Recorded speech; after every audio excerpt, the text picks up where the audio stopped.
반갑습니다. 이제 우리 침상의 단계에 손은배 교수님께서 정광훈 목사님의 설교하신 것을 아주 자세하게 아주 풀어서 쭉 말씀을 해주셨기 때문에 뭐 더 이상 말씀드릴 것이 없습니다.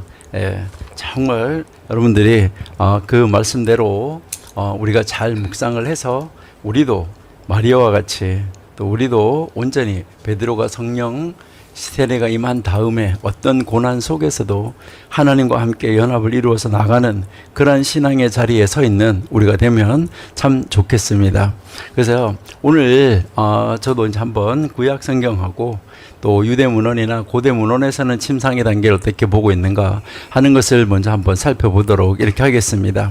그래서 첫 번째 그 표를 한번 올려주세요. 이제 제일 먼저 조금 확대시켜 주세요. 침상의 단계란 이게 무엇인가 처음부터 여러분들이 따라오시면은 좋을 것 같습니다. 아가서에서 묘사된 이 사랑의 본질인데 이것은 단지 인간적인 연애 감정의 표현이 아니라 영적이고 언약적인 사랑의 여정을 보여주는 하나의 이 성경적 시다라고 우리가 이야기를 하는 것이죠. 그래서 그 여정은 감정의 단계를 넘어서 바로 영혼의 깊은 결합 그리고 삶의 헌신으로 나아가는 이 점진적 과정을 담고 있다는 것이죠. 여기서 이 아가서는 사랑의 단계를 눈맞춤에서 시작해서 입맞춤 그리고 침상으로 향하게 되는 것으로 설명을 하고 있습니다. 두 번째 칸에서 여러분이 보시면은 눈맞춤은 마음을 여는 시작이고 입맞춤은 감정의 교류를 상징하는 것인데요. 그런데 이 진정한 사랑은 감정에 머무르지 않고 존재 전체를 내어주는 연합으로 성숙해 간다는 것이죠. 바로 이 지점이 침상의 단계다라는 것을 우리에게 가르쳐주고 있습니다. 그래서 침상은 사랑의 헌신이 완성되는 지점입니다. 여기에서 이제 이 사랑하는 이 두 존재는 더 이상 감정으로만 사랑을 표현하지 않고 자신을 온전히 내어주는 결단을 통해서 나아가는 것이죠. 예수님이 자기 육체를 내어주신 것처럼 베드로도 나중에 이제 이 침상의 단계를 거친 다음에는 자기의 모든 것을 예수님께 내어드리는 것을 우리가 볼 수 있습니다. 이 자리에서는 두려움이 없이 자신을 맡기고 온전한 신뢰 안에서 안식을 누리고 깊은 연합이 이루어지는 것입니다. 신앙적으로 이 침상은 단순히 부부간의 결합을 넘어서 예수 그리스도와 신부된 교회, 곧 성도 개인과 예수님 사이의 깊은 영적 연합을 상징하는 것이죠. 그러니까 예수님이 십자가 위에서 자기 몸을 우리에게 내어주신 것처럼 우리는 이 침상에서 우리의 전 인격과 삶을 주님께 바치고 언약적 사랑을 완성하는 단계입니다. 그래서 이 침상은 또한 내면의 쉼, 안식이 이루어지는 자리다 하는 것이죠. 세상 속에서 고단한 영혼이 예수님 안에서 참된 평안을 누리는 곳이라는 것이죠. 그리고 이 침상은 회복과 치유의 공간입니다. 바로 이게 영적인 기능이죠. 마음이 녹아지고 굴복되고 다시 일어서는 자리라는 것이죠. 그래서 하나님께 속한 자로서 모든 것을 내려놓고 쉬는 것, 이것이 침상의 본질이다 하는 것을 우리가 알 수 있습니다. 이제 그 표에서 마지막 단계로 내려가 보시는데요. 조금 올려주시고요. 변화무쌍한 감정에 좌지우지되지 않는다는 것입니다. 오직 언약에 근거한 믿음으로 서 있는다는 것이죠. 그래서 이 사랑은 헌신을 두려워하지 않고 기꺼이 자기 자신을 내어주는 용기를 가지고 있다 하는 것이죠. 그리고 이 사랑은 오직 한 분이신 예수 그리스도께 고정이 되어져 있습니다. 그래서 이 침상은 오직 하나님과 함께 거하면서 하나님의 품 안에서 안전하게 쉬는 거룩한 성소라는 것이죠. 그래서 계속 우리 손은배 교수님께서 말씀하셨는데 지성소를 말씀하신 것이죠. 그래서 이 침상은 사랑이 머무는 최종의 목적지입니다. 그리스도와의 연합이 성취되는 지점입니다. 그 위에서는 숨기거나 도망칠 이유가 없다는 것이죠. 거절당할 염려도 없습니다. 여인은 사랑을 기다리는 것이 아니라 이제 사랑 안에 거하면서 신랑과 함께 새 생명을 누리는 것이죠. 이 침상이야말로 구속받은 자의 영원한 쉼이고 사랑의 절정이다, 언약의 실현이 됐다 하는 것을 우리에게 가르쳐주고 있습니다. 두 번째 표를 올려주시면은요. 그러면 이 침상이라는 단어가 언어적으로는 어떻게 이루어지는가 하는 것을 우리가 한번 생각해 볼 수가 있는데요. 성경에서 침상을 표현하는 이 히브리어 단어가 여러 가지가 있는데 각기 뉘앙스나 상징성이 다 다릅니다. 아까 침궁이라는 단어나 침상이라는 단어나 이것이 굉장히 여러 가지 쓰이는데 아까 침궁은 방을 이야기를 하는 것입니다. 뭐 신방이라고 얘기할 수도 있겠는데요.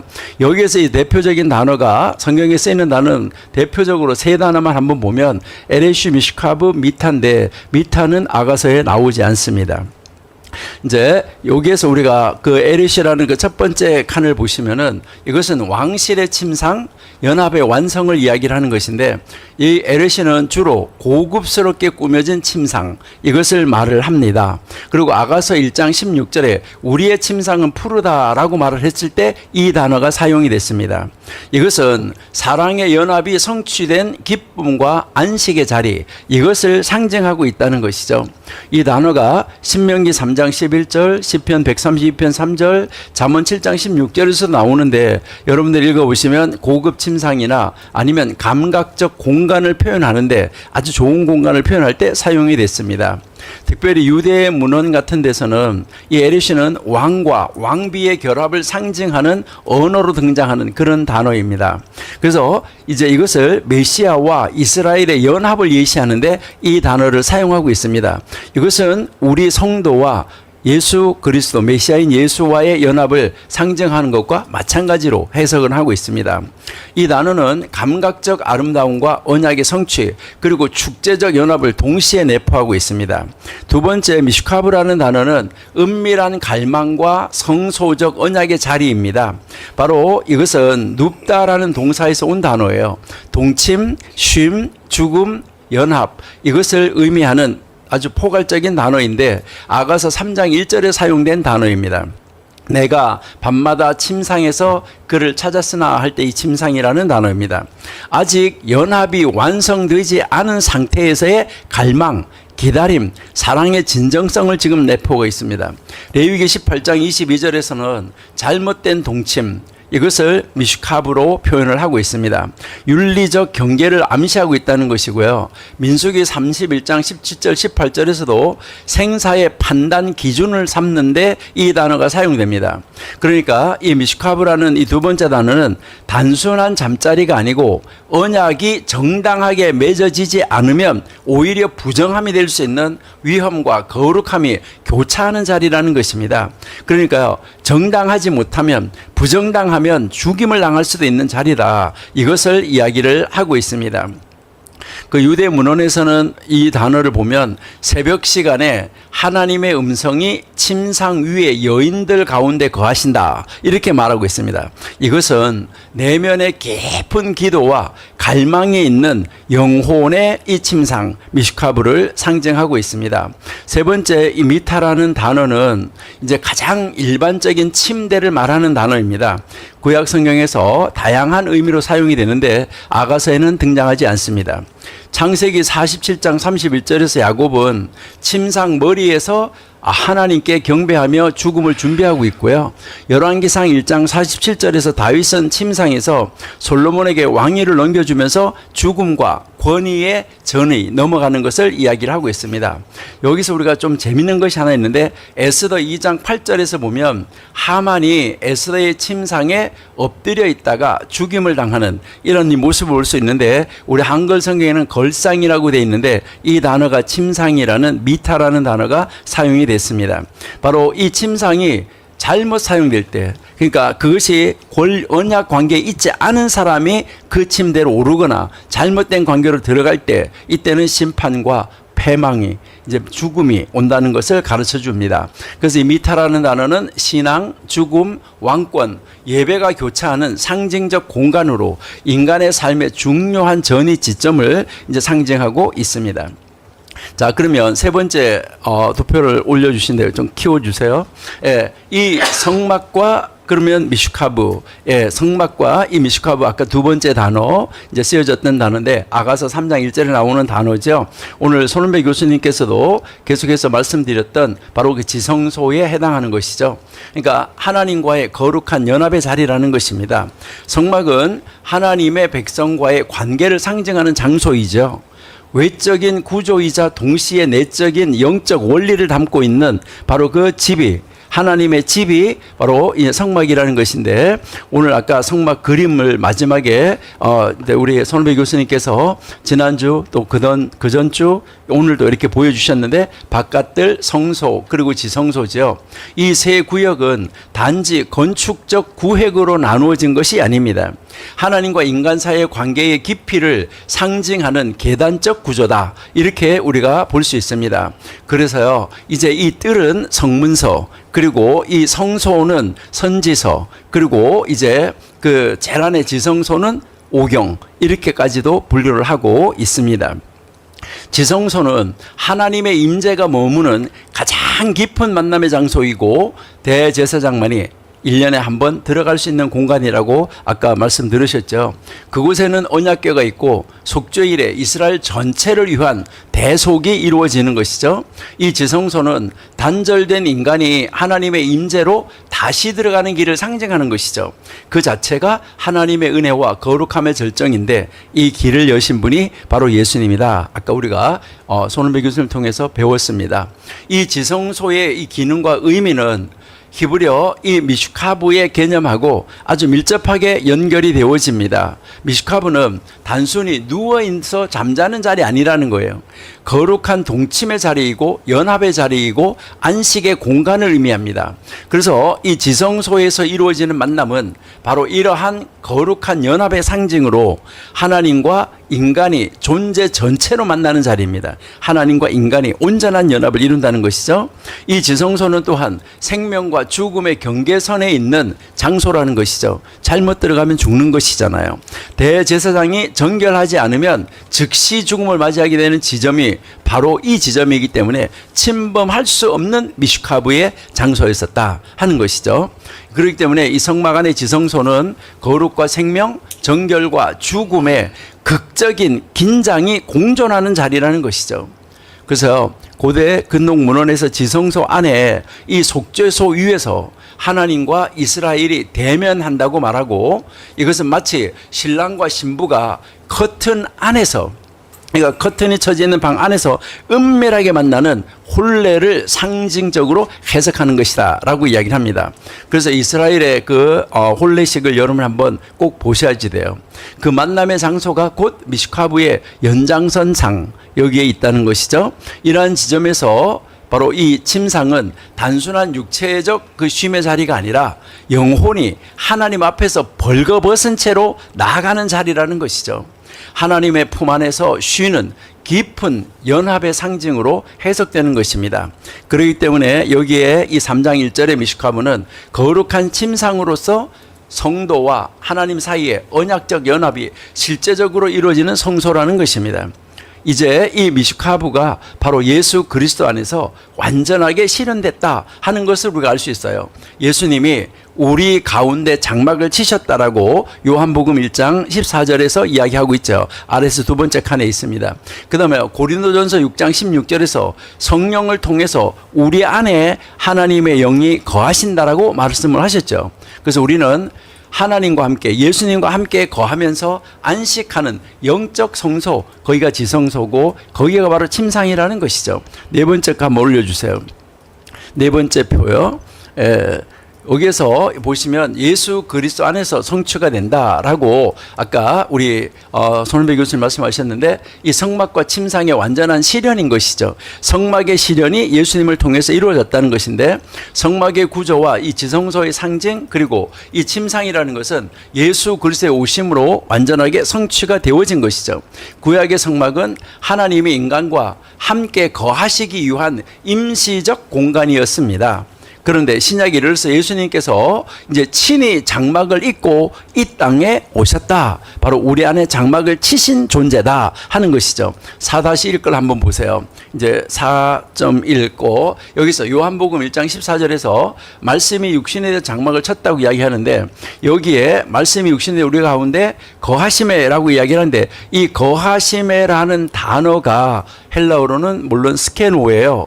이 스케노라는 단어가 이제 이 성막이라는 단어와 같은 단어입니다. 이것은 문자적으로 장막을 친다. 예수님은 단지 사람의 몸을 입으신 것이 아니라 하나님의 임재 자체이셨다. 그래서 예수님 안에 하늘의 성막이 이 땅에서 실현되어졌다. 이것을 가르치는 것이죠. 그래서 예수님은 단순하게 임시로 우리 곁을 지나가신 분이 아니라 우리 안에 거하시는 하나님의 영원한 처소가 됐다. 지성소가 됐다는 것이죠. 바로 예수님의 존재는 곧 지성소이고 우리 영혼이 안식할 수 있는 거룩한 침상이 됐다. 이것을 말하는 것이고요. 4-2 거 한번 올려주세요. 고린도전서 6장. 여기에서 보면 너희는 하나님의 성전이다. 바울은 성도를 통해서 너희는 하나님의 성전이요 하나님의 영이 너희 안에 거한다라고 말씀하시는데 구약의 성막이 이제는 건물이 아니라 사람의 심령 속에 임하신다 하는 것을 우리에게 가르치는 것이죠. 그리고 이제 그 우리의 내면이 바로 이제 하나님의 지성소라는 것입니다. 이 미슈카브의 의미가 외적인 장소에서 내면의 영적 상태로 옮겨진 것입니다. 바로 예수님과 연합은 더 이상 시간과 공간에 제한받지 않고 매 순간 우리의 삶과 마음 깊은 곳에서 실현이 된다는 거예요. 세 번째 4-3 거 올려주세요. 하나님의 백성에게 남은 안식이 있다고 히브리서에서 하나님께서 백성에게 안식이 남아있다고 선포하는데 이 안식은 구약의 안식일을 넘어서 예수 그리스도 안에서 이루어진 영원한 쉼입니다. 이것은 단순한 노동을 멈추는 휴식이 아니라 하나님과 하나 되어서 누리는 존재적 평화, 바로 이 안식의 자리가 곧 침상이다 하는 것을 가르쳐 주는 거죠. 그래서 예수님과의 연합은 그 어떤 수고나 공로가 없이 오직 은혜 안에서 누리는 깊은 사랑과 쉼의 자리라는 것이고요. 우리는 그 안식에 들어가기를 힘써야 되고 그것은 곧 우리의 침상을 하나님께 드리고 하나님의 임재를 초대하는 일이다라는 것을 가르쳐 주고 있습니다. 이제 5번 마지막 우리의 침상 한번 보시죠. 마지막 거요. 5번. 이제 여기에서 이제 우리 보면 그러면 우리의 침상을 우리는 어떻게 해야 될까? 우리는 더 이상 이스라엘의 성막이나 예루살렘 성전에 가지 않아도 됩니다. 왜냐하면 예수님 안에서 그 모든 성소는 실현되었고 이제 우리의 마음이 곧 성소이고 침상이 되기 때문입니다. 침상은 단지 누워서 쉬는 곳이 아니라 그것은 나의 가장 깊은 내면, 아무에게도 보이지 않는 내 삶의 중심지입니다. 바로 하나님은 그 중심에서 우리를 만나기를 원하십니다. 회개의 눈물, 조용한 기도, 말씀 앞에서의 침묵, 외로운 밤의 갈망 속에서 예수님은 우리의 침상 위에 임재하시기를 원하십니다. 5-1 한번 보세요. 이제 이 침상은 갈망의 자리입니다. 아가서 3장에서 여인은 침상에서 밤마다 그를 찾습니다.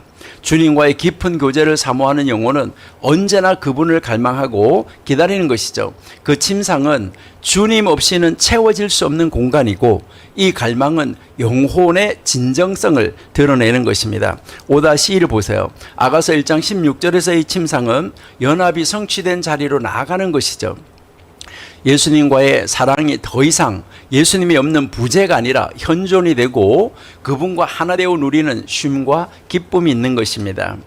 이는 신앙의 성숙이고 언약적 헌신의 왕성입니다. 그렇기 때문에 여기가 정말 이 침상이고 마음의 중심이고 아까 우리 초급, 고급, 중급 할 때 가장 고급의 자리가 되겠죠. 5-3 한번 보세요. 침상은 그렇게 되면 어떤 자리로 바뀝니까? 이제 입맞춤의 헌금, 기도 이런 것들이 이제는 달라지는 것이죠. 이제 다시 온전한 침상에서의 기도, 이제 설교, 말씀, 찬양 이거는 완전히 달라졌다는 것이죠. 경배의 자리로 온전한 경배의 자리, 마음의 중심을 담은 경배의 자리. 바로 야곱이 침상의 머리에서 경배했고 다윗이 침상에서 왕권을 넘겼고 다니엘은 침상에서 환상을 받습니다. 침상은 우리의 일상과 죽음, 평상시와 위기의 순간을 모두 포함하는 삶의 자리입니다. 그 안에서 드려지는 경배는 가장 진실한 예배입니다. 그렇기 때문에 어느 누구도 침범할 수 없고 빼앗길 수가 없습니다. 마리아는 그 자리를 빼앗길 수가 없는 것이죠. 이제 마지막 결론적으로 우리가 보면 침상은 성소이고 사랑의 언약이 이루어지는 자리라는 것이죠. 우리는 침상이라는 단어가 단순한 가구나 잠자리의 개념을 넘어서 성경 전체를 관통하는 언약적 상징이라고 말씀하시는 정광훈 목사님의 설교를 우리 다시 한번 되새기고 정말 깊이 묵상하면서 다시 또 듣고 하셔야 된다고 생각이 됩니다.